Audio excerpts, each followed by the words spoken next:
যারা তবলিগওয়ালাদের নফরত করে। এ মুসলমান, আজ ভাবো এই জলসা দিয়ে কত মানুষ শুধরাতে পেরেছে, কিন্তু এই তাবলীগের কাজ যবে দিয়ে এসেছে, এই নবীওয়ালা কাজ যতদিন ধরে এসেছে, আমার গ্রামের হাজারো হাজারো ভাই, পশ্চিমবাংলার হাজারো হাজারো মাতাল, পশ্চিমবাংলার হাজারো হাজারো জেনাখোর, পশ্চিমবাংলার হাজারো হাজারো গুন্ডা মাস্তান, তারা এমন হয়েছে যে একজন আলেমকে দেখলে তার থেকেও মনে হয় বড় আল্লাহওয়ালা। আল্লাহ তাদের এমন হেদায়েত দিয়েছে। এই মুসলমান, তাবলীগওয়ালা যে রাস্তা দিয়ে বার হয়ে যায়, আল্লাহর নবী বলেছে ওই রাস্তায় যদি কবর থাকে, কবরের আযাব বন্ধ হয়ে যায়। বলুন সুবহানাল্লাহ।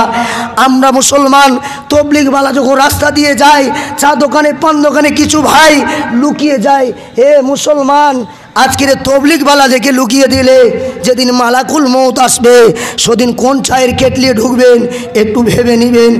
আজ রাস্তা দিয়ে যখন তবলীগওয়ালা পেরে যাচ্ছে, ভাই মসজিদে 5 মিনিট টাইম দিতে হবে, বলছি না হবে না, চায়ের গ্লাস ধরে নিয়ে বসে আছি। হে মুসলমান, সাবধান, ওই মুখে তোমার কিন্তু জাহান্নামের আগুন দিয়ে ছেঁকা দেওয়া হবে।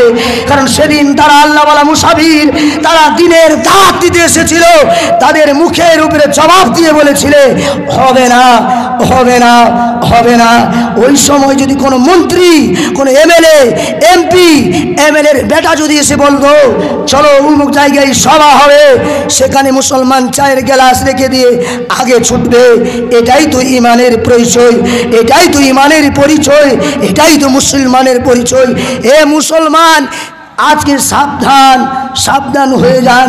যদি বলেন তবলীগ ভালারা, আমার নিজের চোখের দেখুন, আমি নিজের চোখের দেখুন, সাব্বির ভাই আমার এই খড়গপুর বাস স্ট্যান্ডের টোটো ম্যানেজার, যিনি হেড ডিপার্টমেন্টে, তিনি একদিন এমন ছিলেন, তাকে দেখলে মানুষ ভয়ে কাঁপত।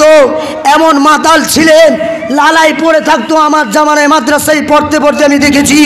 কিন্তু আল্লাহ পাক তাকে এমন হেদায়েত দিয়েছে, আজকের খড়গপুরের জমিনে দেখলে মনে হয় নিশ্চয়ই কোনো দারুল উলুম দেওবন্দের ফারেক মুফতি সাহেব। আল্লাহ তাকে এমন দাড়ি দিয়েছে, এমন লেবাস দিয়েছে। এ মুসলমান, মাদ্রাসা মসজিদকে ভালোবাসি, ধর্মকে ভালোবাসি।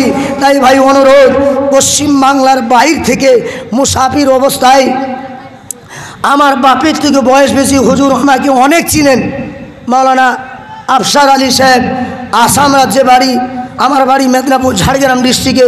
কিন্তু আল্লাহ পাক বহু আলেমদের সঙ্গে সাক্ষাৎ করিয়েছেন, বহু আলেমদের কাছে বসিয়ে এই অধম গুনেগারকে দিয়ে দিনের কথা বলিয়েছেন।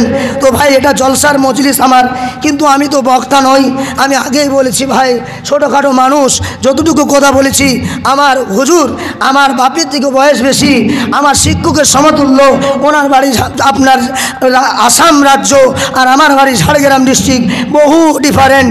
উনি আজ কয়েকদিন ধরে গাড়ি রয়েছে, মুসাফির মানুষ, ওনার কথা শুনবো ইনশাল্লাহ। তাই ভাই, আমি যা বলেছি আপনারা কেউ দুঃখ পাবেন না, অনুরোধ করে বলছি।